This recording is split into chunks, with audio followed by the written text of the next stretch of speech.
Hello बच्चे, तो आज हम लोग अपने क्लास में प्रेजेंट है। ठीक है, और जैसा कि हम लोग घन और घनाभ के बारे में पढ़ रहे थे, ठीक है, क्यूब एंड क्यूबॉइड के बारे में। तो आज बहुत ही अच्छा क्वेश्चन हमने लिख रखा है। ठीक है, ये क्वेश्चन आपके एग्जामिनेशन वगैरह में भी पूछा जाता है ना। और इस तरह के क्वेश्चन जब आप हल कर लेंगे तो आपको घन और घनाभ का कोई सा भी प्रश्न होगा निकालने में, चाहे उसको सॉल्व करने में प्रॉब्लम नहीं आएगी, है ना। तो यहाँ लिखा है, यदि किसी आयताकार ठोस की लंबाई चौड़ाई और ऊंचाई में 4:5:6 का अनुपात हो तथा उसके पूर्ण पृष्ठ का क्षेत्रफल 3700 वर्ग मीटर हो तो उसकी लंबाई चौड़ाई और ऊंचाई ज्ञात करें। मतलब कहने का है कि अगर आपका एक आयताकार ठोस, हमने कल ही बताया था, है ना, कल के वीडियो में ही बताया था कि आयताकार ठोस का मतलब होता है क्या, घनाभ। क्या होता है? घनाभ। जहां भी लिखा रहेगा आयताकार ठोस यानी उसका मतलब है घनाभ, और उसमें लंबाई चौड़ाई और ऊंचाई का चर्चा जरूर होगा, है ना। तो लंबाई चौड़ाई और ऊंचाई का अनुपात दे रखा है 4:5:6 दे रखा है ना जी। चलिए ठीक है, किसका किसका अनुपात है? तो ये है लंबाई का अनुपात, चौड़ाई का अनुपात और ऊंचाई का अनुपात में, है ना। तो ठीक है, और उसके पूर्ण पृष्ठ का क्षेत्रफल दे रखा है। क्या दे रखा है? पूर्ण पृष्ठ क्षेत्रफल। क्या दे रखा है? पूर्ण पृष्ठ क्षेत्रफल, है ना। तो पूर्ण पृष्ठ क्षेत्रफल होता क्या है? घनाभ का 2 × LB plus BH plus HL, यही होता है पूर्ण पृष्ठ का क्षेत्रफल। ठीक है, यही होता है पूर्ण पृष्ठ का क्षेत्रफल। ठीक है, समझ गया, ये पूर्ण पृष्ठ का क्षेत्रफल है। ठीक ना। तो आपको देखना क्या है कि लंबाई वाले भुजा को हम क्या लिख सकते हैं? L = लिख सकते हैं 4x, x में मान लेंगे, है ना। फिर चौड़ाई वाले भुजा को हम लोग लिख सकते हैं कितना? 5x, है ना। और ऊंचाई वाले भुजा को लिख सकते हैं 6x। क्या लिख सकते हैं? 6x। ठीक है, तो ये हो गया हमारा 4x, 5x और 6x, तीनों भुजा हो गया। हमको क्या दे रखा? पूर्ण पृष्ठ क्षेत्रफल दे रखा। निकालना क्या है? लंबाई, चौड़ाई और ऊंचाई। ठीक है, तो इसमें हम वैल्यू बारी बारी से पुट करते हैं, है ना। 2 × LB, क्या है? LB लिखा है ना, तो LB लिखा हुआ है। और पूर्ण पृष्ठ क्षेत्रफल दिया कितना है? तो हमको दे रखा पूर्ण पृष्ठ क्षेत्रफल 3700। कितना दे रखा? 3700, है ना। तो 3700 अगर हम इसमें रखते हैं, ठीक है, कितना रखते हैं? 3700। तो यहाँ LB है, LB क्या है? L और B में मल्टीप्लाई करेंगे, 4x × कितना हो जाएगा? 5x, फिर ऐड, है ना। फिर ऐड करेंगे कितना? BH है, BH यानी 5x × 6x प्लस HL है, H और L है। H कितना होगा? 6x × L कितना होगा? 4x। कितना होगा? 4x, है ना। तो इतना कितना आ जाएगा? इसको अगर हम ये करेंगे तो आएगा 3700/2। ठीक है, अब इसको मल्टीप्लाई करेंगे, 4×5 = 20 x² प्लस 5×6 = 30 x² प्लस 6×4 = 24। कितना हो जाएगा? 6×4 = 24 x²। ठीक है, तो अगर हम इसको क्या करते हैं? कट करते हैं। ठीक है, तो कट करेंगे तो हमारे पास कितना आएगा? यानी 3700 में अगर 2 से भाग देंगे, 2 एकम 2, 1 और 7, 2 8, ठीक है, 16, 1, उसके बाद में फिर यहाँ 0 आएगा, फिर 5 कितना हो जाएगा? 10, है ना। फिर कैंसिल होगा, 0 उधर का नहीं लगेगा, तो यह हो जाएगा 1850। कितना आएगा? 1850। तो लिखते हैं 1850 बराबर, है ना। इसको ऐड करेंगे तो कितना आएगा? 20 और 30 50, और 50 और 24, है ना। 20 30 50, 50 और 24, 50 24 आएगा 74। कितना आएगा? 24 प्लस 50 आ जाएगा 74। कितना आएगा? 74, है ना। तो 74 आएगा, 74 x²। ठीक है, तो हम क्या करते हैं कि 1850 भागा 74 कर देते हैं = x² करते हैं। ठीक है, तो अब इसको कट करेंगे, ठीक ना। कट करने के बाद देखते हैं कि x का वैल्यू कितना आता है। ठीक है, अब 1850 में किससे डिवाइड करेंगे? 1850 में 74 से भाग लगाते हैं। 1850 भागा 74 देखते हैं, है ना। तो 74 दूना पहले लगाते हैं ना, 74 × 2 हो जाएगा 8, 7 दूनी 14, 148, है ना। 74 दूना 148, यही ना होगा। ठीक है, अब 15 माइनस करेंगे 8 तो हो जाएगा 7, ये हो जाएगा 7 में से माइनस करेंगे 4 को तो हो जाएगा 3, है ना। 7 में से 4 गया तो 3, है ना। फिर इधर होगा 0। अब इसको देखेंगे कितना मतलब ये करता है, तो 5 मतलब करके देखते हैं, है ना। तो 74 इंटू 5 करते हैं तो कितना आता है, 4 पंचे 20, 4 पंचे 20, 2 और 35 और 2 37, हाँ लग गया पूरा। तो हम कह सकते हैं कि 5, तो यहाँ हम लोग लिखेंगे 370, ठीक है 370। तो 25 टाइम कटेगा ये, 74 से 1850 कितना मतलब लगेगा, 25 9 70। तो हम इसको लिख सकते हैं कि x स्क्वायर बराबर 25, तो x बराबर क्या आ जाएगा, अंदर रूट होगा। तो 25 का क्या होता है, 25 का अंदर रूट अगर निकालेंगे तो कितना आएगा, 5 आएगा। तो 5 क्या आ जाएगा, 5 जो आएगा मीटर में आएगा, क्योंकि मीटर में दिया हुआ पूर्ण पृष्ठ। तो ये आपका x का वैल्यू निकल गया। अब इस हिसाब से आप x का वैल्यू जब फाइंड आउट कर लिए, है ना, जब x का वैल्यू फाइंड आउट कर लिए तो लंबाई हो जाएगा हमारा 4 इंटू कितना आया 5, तो 5 चौके 20, ये हो जाएगा 20 मीटर लंबाई हो जाएगा आंसर। फिर हो जाएगा 5 गुने 5 यानी 25 मीटर लंबाई हो जाएगा हमारा चौड़ाई, है ना। और 6 गुने 5 यानी हो जाएगा 6 पंचे 30 मीटर, 6 पंचे 30 मीटर हो जाएगा हमारा ऊंचाई, ठीक है। तो तीनों हम बारी बारी से लंबाई चौड़ाई ऊंचाई को फाइंड आउट करिए, 1 2 और ये तीसरा, है ना। तो ये एक लॉन्ग क्वेश्चन था, आप इसको कह सकते हैं कि ये क्या है, किस तरह का क्वेश्चन है, लॉन्ग क्वेश्चन, है ना। तो इसको आप वीडियो को रोक करके और इस क्वेश्चन को उतारेंगे, क्वेश्चन को, और उसके बाद में सॉल्यूशन को इसको भी नोट कर लेंगे, है ना। या फिर स्क्रीनशॉट अगर आ जा रहा है तो स्क्रीनशॉट, फुल स्क्रीनशॉट आप ले सकते हैं, ठीक है, अच्छे ढंग से। तो देखिए, कोशिश करिए स्क्रीनशॉट ले लेने का, है ना, या फिर वीडियो को रोक करके आप इसको कॉपी में नोट डाउन कर सकते हैं, है ना। चलिए आगे नेक्स्ट क्वेश्चन देखते हैं, जब तक आप नोट डाउन करिए।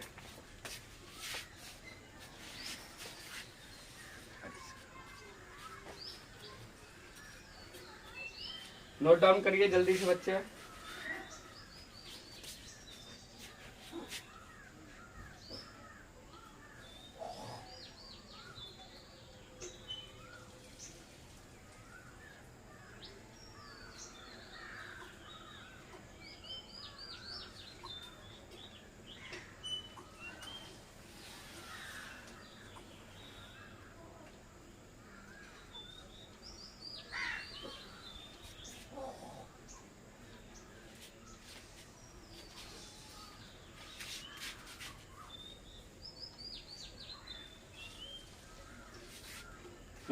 चलिए नेक्स्ट क्वेश्चन देखते हैं, आप लोगों ने नोट कर लिया होगा, ठीक है। नेक्स्ट क्वेश्चन को देखते हैं। नेक्स्ट जो क्वेश्चन है हमारा वो देखते हैं।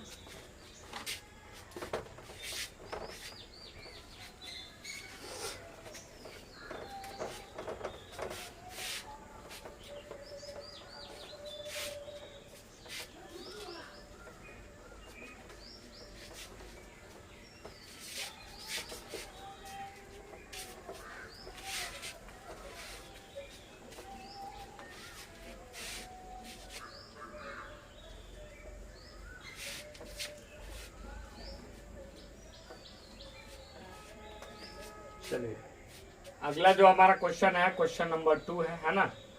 ये क्वेश्चन नंबर 2 हम लोग देखते हैं क्या कह रहा है क्वेश्चन में। एक घन का पूर्ण पृष्ठ दिया है, क्या दिया है, एक घन का पूर्ण पृष्ठ, क्या दिया है, पूर्ण पृष्ठ, ठीक है। पूर्ण पृष्ठ यानी क्षेत्रफल, पूर्ण पृष्ठ क्या है, 1014 सेंटीमीटर स्क्वायर, है ना।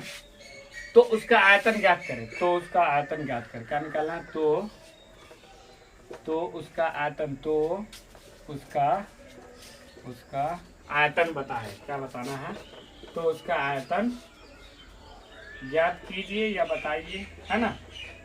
ठीक है, लिखा है क्वेश्चन में एक घन का पूर्ण पृष्ठ, क्या लिखा है, एक घन का पूर्ण पृष्ठ यानी क्षेत्रफल होता है, पूर्ण पृष्ठ क्षेत्रफल 1014 सेंटीमीटर स्क्वायर है, तो उसका आयतन ज्ञात करना है, ठीक है। चलिए हम लोग देखते हैं, और हमारा वीडियो अगर आप लोग को पसंद आ रहा हो, ठीक है, आपको हमारा पढ़ाई समझ में आ रहा हो, तो हमारे चैनल से जुड़ जाइए, बस हमारे चैनल को सब्सक्राइब कर दीजिए और वीडियो को लाइक शेयर कमेंट कर दीजिए, ठीक है। और बेल आइकन को जरूर दबा लीजिएगा, जिससे हमारा नोटिफिकेशन आपके पास में समय पर पहुंचे, ठीक है। चलिए लिखा क्या है, एक घन का पूर्ण पृष्ठ क्षेत्रफल है 1014। पूर्ण पृष्ठ क्षेत्रफल है किसका है, घन का, है ना। तो लिखेंगे कि घन का क्या है, घन का पूर्ण पृष्ठ, पूर्ण पृष्ठ क्या होता है, क्षेत्रफल होता है ना। पूर्ण पृष्ठ होगा 6 इंटू एल स्क्वायर। एल क्या होता है, एल होता है घन में, एल बराबर होता है भुजा या कोण या फिर किनारा, कुछ भी कह सकते हैं ना। तो घन का पूर्ण पृष्ठ क्षेत्रफल होता है 6 इंटू एल स्क्वायर, ठीक है। तो हमको देख क्या रखा है 1014, ये क्या है, ये मान है पूर्ण पृष्ठ का मान दे रखा है ना। बराबर लिखेंगे 6 गुने एल स्क्वायर। तो इससे सबसे पहले एल का वैल्यू निकालेंगे, है ना। तो 1014 में हम 6 से भाग देंगे, 1014 भागा 6 बराबर एल स्क्वायर, है ना। तो यहाँ भाग देते हैं 1014 में किससे, 6 से भाग देते हैं। आसानी तरीका से भाग दीजिएगा, है ना, हड़बड़ाना नहीं है ना। अगर आप भाग देते हो तो अच्छे से इसको हल कर सकते हैं। 6 कम 6 4 1 4 36, ठीक है। तो आ जाएगा कितना 11 5 और ये हो जाएगा, ये हाथ उतरेगा 4 6 नमा 54, 6 नमा 54, 9 6 54, ठीक है। चलिए तो आ गया 169, कितना आ गया 169। चलिए तो आप 169 का क्या होगा, एल का वैल्यू निकालना है ना, तो अंदर रूट हम कर देंगे एल। तो एल का वैल्यू कितना आ जाएगा, ये आ जाएगा 13। कितना आएगा, जो हमारी भुजा आ जाएगी, किसकी भुजा आएगी, ये घन की भुजा, वो 13 सेंटीमीटर का आएगा, है ना। तो उसका आयतन निकालना, क्या निकालना है, उसका आयतन निकालना है। तो घन का आयतन होता है भुजा का क्यूब, क्या होता है, भुजा का क्यूब, भुजा का क्यूब होता है, यानी एल का क्यूब हम कह सकते हैं। तो एल का मान कितना है, 13 है, 13 का क्यूब कितना हो जाएगा, 13 गुने 13 गुने 13। चाहे एक बार में आपको याद है, याद कर रखे हैं तो आप उसको सीधा नोट डाउन कर सकते हैं ना। तो नोट डाउन कर सकते हैं, 13 गुने 13 कितना होता है 169, 169 इंटू 13 करेंगे तो गुना करके देख लेते हैं। 3 नमा 27, 2 3 चौके 18, 2 18, 2 20 की 0 हासिल 2, 3 एकम 3 2 5 9 हो जाएगा, 6 हो जाएगा और 1 हो जाएगा, है ना। तो हो जाएगा 7, उसके बाद 9, 6 5 11 के 1 हासिल 1 1 1 2, 2197। कितना आएगा 2197। अगर आपको याद नहीं है डायरेक्टली घन याद नहीं है, वर्ग नहीं याद है, तो आप इसको देख के लिख सकते हैं, ठीक है। इतना सेंटीमीटर क्यूब हो गया, ये आपका आंसर है, ठीक है। चलिए नेक्स्ट क्वेश्चन को देखते हैं, जब तक आप इसको नोट डाउन करिए।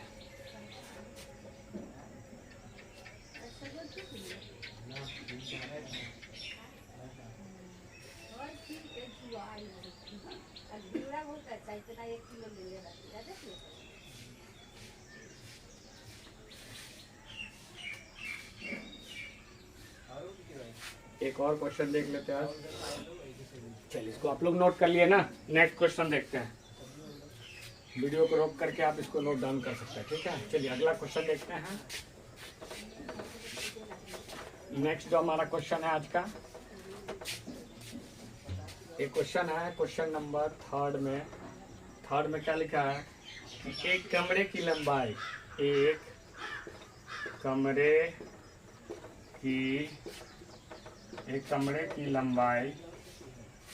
की लंबाई कौमा चौड़ाई, एक कमरे की लंबाई कौमा चौड़ाई और ऊंचाई, कमरे की लंबाई कौमा चौड़ाई और ऊंचाई क्रम से ठीक है 12 मीटर, 4 मीटर और 3 मीटर, 12 मीटर, 4 मीटर और 3 मीटर है, 3 मीटर है, कॉमा, तो उस बड़ी से बड़ी,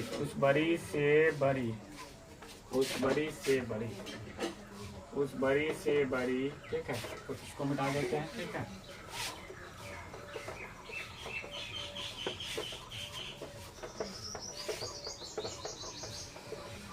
इसको मिटा दिया जाए।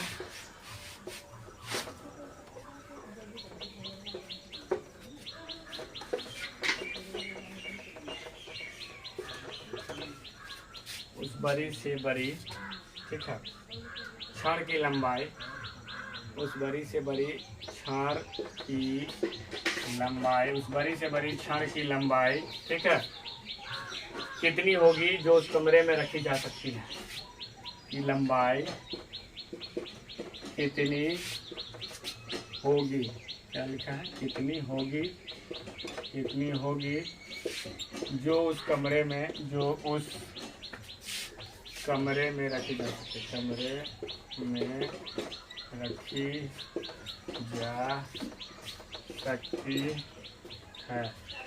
रखी जा सकती है।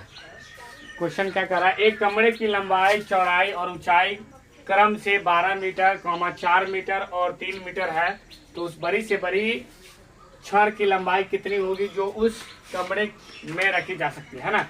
तो ये कहने का मतलब है, जब इस तरह का क्वेश्चन रहेगा तो आपको समझना है कि लंबाई, चौड़ाई और ऊंचाई का जिक्र है, तो ये कैसा कमरा होगा, घनावाकार कमरा होगा, है ना, घनावाकार कमरा होगा। और उसमें ये इस तरह का प्रश्न दिया रहेगा कि उस बड़ी से बड़ी छड़ की लंबाई कितनी होगी जो उस कमरे में रखी जा सकती है। तो हमें क्या फाइंड आउट करना रहता है, हमें निकालना रहता है विकर्ण, घनाभ का विकर्ण। क्या निकालना रहेगा, घनाभ का विकर्ण, क्योंकि घनाभ का विकर्ण जो होगा, जो घनाभ का विकर्ण होगा वही उस कमरे में रखी जाने वाली सबसे बड़ी छड़ होगी, है ना, छड़ की लंबाई होगी। ठीक है, तो घनाभ का विकर्ण निकालना रहेगा। घनाभ का विकर्ण होता क्या है, तो घनाभ का विकर्ण होता है रूट अंदर L square plus B square plus H square, है ना। तो आपको दे रखा है L लंबाई 12 है, चौड़ाई 4 है और ऊंचाई कितना 3 है। इसको रख देंगे हम लोग अंदर रूट L स्क्वायर यानी 12 का स्क्वायर, है ना, जो B स्क्वायर यानी 4 का स्क्वायर और क्या हो जाएगा 3 का स्क्वायर हो जाएगा H स्क्वायर, है ना। अंदर रूट हम लोग देखते हैं, 12 का स्क्वायर होगा 144, 4 का स्क्वायर होगा 16 और 3 का स्क्वायर होगा 9। तो हम लोग पूरा सबको अगर ऐड करते हैं 144, 16 और 9 को ऐड करते हैं, 9 6 4 10 और 9 19, 1 4 5 1 6 और 1 169 आता है, जो आ जाएगा उसका वैल्यू क्या आ जाएगा विकर्ण का 13 आ जाएगा, 13 मीटर। क्या आएगा 13 मीटर, यानी 13 मीटर की वो छड़ होगी जो सबसे बड़ी होगी और इस घनाभाकार कमरे की जिसकी लंबाई दे रखी है, चौड़ाई और ऊंचाई दे रखी है, उसमें रखी जा सकती है। वो सबसे लंबी और सबसे बड़ी जो छड़ होगी वो कितनी होगी 13 मीटर की होगी, जो उस कमरे में रखी जा सकती है। कैसे रखी जाती है, डायगोनली, है ना, यानी विकर्ण के रूप में रखी जाएगी, यानी कोना से कोना मिला करके, है ना। तो सबसे लंबी जो छड़ रखी जा सकती है वो 13 मीटर की होगी, जिसकी माप दे रखी है 12 मीटर लंबाई, 4 मीटर चौड़ाई और 3 मीटर ऊंचाई, उसमें ये 13 मीटर की छड़ रखी जा सकती है। ठीक है, तो बच्चों आज के क्लास में हम लोग अब घन और घनाभ को यहीं पर समाप्त करते हैं और नेक्स्ट क्लास में देखते हैं, नेक्स्ट वीडियो में इसके आगे जो टॉपिक्स होगा उसको लेकर के हम लोग पढ़ेंगे। ठीक है, तब तक के लिए धन्यवाद।